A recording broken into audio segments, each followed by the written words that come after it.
Sure. First, I want to start off by, as a football family, we want to send some prayers out to Todd and Talithia Bozeman. Coach Bozeman is a great friend of mine. He and his wife lost their son, Blake, a week ago, and I've talked to him quite a bit this week, but the Maryland football family would want to send our prayers out to them and their support with losing a child, and so I'll start there. As far as the game, we talked earlier in the week about enjoying wins, and we're going to enjoy this one. So whatever questions y'all ask me, I ain't going down the negative rabbit hole with y'all. We're 5-0, 4-0 at home, 2-0 in the Big Ten, and I couldn't be prouder of this team. This is a really close-knit group that just plays. Same time, we know it's still just the beginning. We still got some work to do. We got a tremendous challenge coming up this upcoming week, which I know that our guys are excited for. I thought today was probably the most complete game that we played in all three phases. Started fast, finished strong, playing to our standard. And usually if you play to your standard, you usually end up with the wins. And today we were fortunate to be able to do that. We got the running game going in the second half, so that you don't have to ask me about Roman Hemby. We got the running game going, and Roman made some plays, Twan made some plays. Still got some things to clean up there, but I thought when we needed to, we were able to run the ball there to use up some clock. We'll get the stuff cleaned up. We got a special opportunity on the road next week, and have a chance to finish this thing the right way. So with that, I'll open up to questions.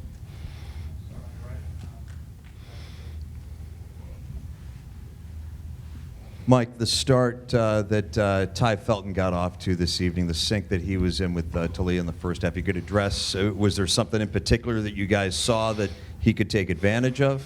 No, just the way we call the game. Obviously, we try to get our playmakers involved. And, the irony of a guy like Tai is, I think as coaches, we think more highly of Tai than sometimes I think that he does of himself. And he's a talented player. And, our receiving corps as a whole is a group that I think has the ability, any one of those guys, from Tai to Tyrese to Jay Sean to Caden Prather, all those guys are talented enough to have that type of game. And I'm glad that Tai was able to do it, because I think this may do wonders for the confidence he needs to play with. And he's a really talented player, great speed, has the ability to make plays. And, I'm hoping today kind of jump starts him to where that becomes the standard for him and how he can play for us. Hey, Michael, you mentioned in your opening remarks about another fast start. What have you been able to do to kind of unlock those over the last couple of games? I mean, the way we practice, some of the things, as I said a couple of weeks ago, we got back to some of the good-on-good stuff. We actually added a period at the start of practice where we had the 1-0 go against the 1D. It was up-tempo. So, this is a generation, man, they get bored with the details and basics. And so just by flipping kind of how we started practice this week on Tuesday, which Tuesday is usually a really tough practice for our guys. We threw the ones out there to start it at the stretch. A really competitive period kind of got us going. When they play against each other, the good on good, they get out of that mentality that you have when you work against a developmental team. And so I think a little bit of those things played a part, but I also think that it's the maturity that this team has to take the coaching and go out and execute. Coach, can you talk about building up this defense to the point that you have 30 to 35 guys that are playing in a game and holding the opponents to pretty much in the real game to 3 points? Yeah, we play a lot of players, and I know, what, statistically that maybe hurts some guys. You look and see that guys aren't having the gaudy stats that allow them to maybe have the individual accolades, but football is the ultimate team sport. And I think it shows, when I talk about that brotherhood that we've created with this team, there's not a guy there. When we're subbing guys in and out, they're excited for each other. They're happy when other guys are out there making plays. It helps us because, as we know, this is a really physical sport. And, during the course of a season, guys don't make it through. And we've got to have guys that have game reps, that have the ability to be the next man up and come in and execute. And we've been able to do that, and whether it's anywhere in that front seven and even on the back end. So, Coach, we talked about the importance of the confidence for the wide receiver, but for the entire team, a dominating game like this, how important is that going into this tough stretch? Yeah, it's a momentum game. Going into it, you know what, not one person this week said a word about who we play this week. No, that Ohio State didn't come up one time this week. And to me, that shows the maturity, I think, of this team because, as we always try to say, they're faceless and nameless. This was a great opportunity to create some momentum and have confidence going into a tough place to play against a really talented team. But you know what? I think this team is just young and dumb enough to show up and play like they're capable of playing, and we see what happens. Coach, right here. Taulia accounting for 6 touchdowns today. Would you think it would be a fair assessment to say this is about as good as you've seen him in a Maryland uniform today? And how does it kind of feel to have him commanding the offense like that? I wouldn't go there yet. I think he's a talented player. He played really well today. Played mistake-free football for the most part. How he goes, we go. And when he's in rhythm, and today we got him going in rhythm early, starting with the big play down the sideline of Jay Sean. He's that type of guy, man. Some guys are shooters, some guys are scorers, and he got that scoring mentality that when we play in rhythm and the calls are coming in and our guys are getting lined up, the scheme allows quarterbacks to find really talented players. And, a bunch of guys showed up, made plays for us, and I know Leah gets a ton of the credit, but I'm sure he'll tell you that some of those receivers and tight ends and the O-line did a really good job as well. Hey, Mike. George, Yep. right in the front. Yep. There you go. Congratulations on the win. Thanks. You talked a lot this week about playing to the standard. Is this what you would like this to look like, and is this something you want to sustain like this for the rest of the season? Standard is the standard, and when they put it on, and we know that we're capable of doing this. When we play tough games, very few times will it be because of our opponent. It'll be all about what we do or don't do. And, as I've said before, I really like this team, man. They are fun to coach.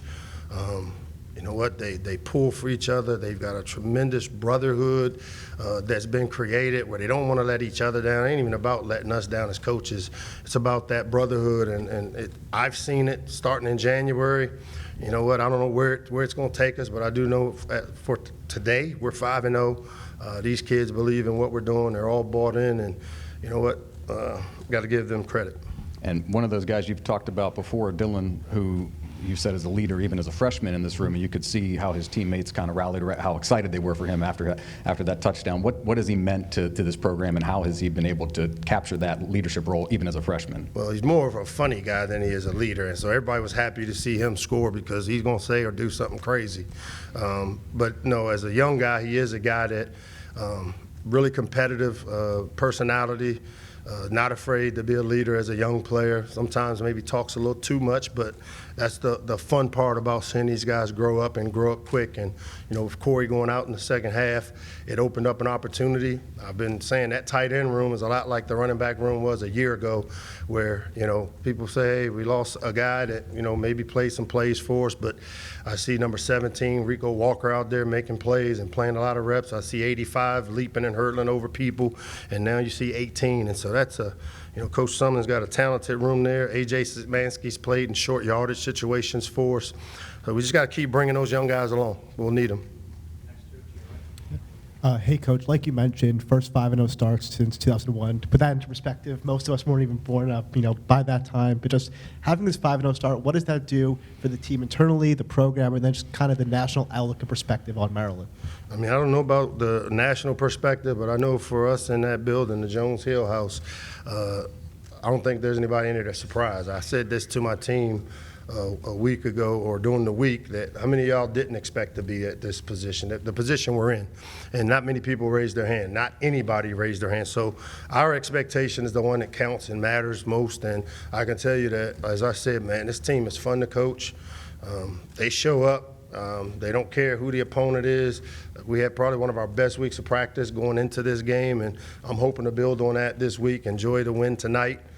Get about 24 hours to celebrate it and get in here tomorrow as a staff and start the game planning and things for the opportunity we have coming up next Saturday. Hey, Coach, over here. Taylor, You mentioned with Tai Felton that sometimes you believe in him more than he believes in himself.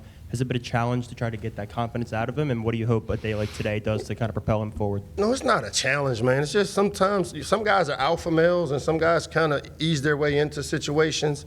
Ty is one of those guys that doesn't say a lot, but he blocks, he runs routes, he's explosive as a receiver. So, you know, when I say that, don't get it wrong. I don't think he thinks he sucks. I mean, I think just for me, I know he's capable because I see him do it all the time. And, you know, he's had some opportunity in games with some 50-50 balls that he hadn't come up with. Or, you know, we're one of those teams. We got guys wide open and we fall down for no reason. And, you know, but today he made those plays. And I think and hope that it's able to jumpstart the confidence that he needs that, you know, I like those receivers that beg for the ball. You know, and you know, he's one of those guys that really, he won't say anything. If he doesn't get a catch, he'll do his job. But I'm glad to see him make those plays, and hopefully it ignites him to play like an alpha male.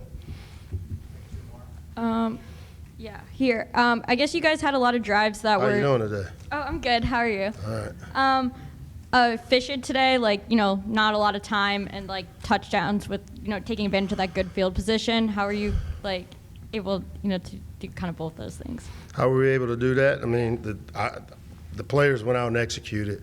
You know, I do think a couple of series we you know, the one that jumps out is right before the half. I would have loved an opportunity to send Jack out to kick it.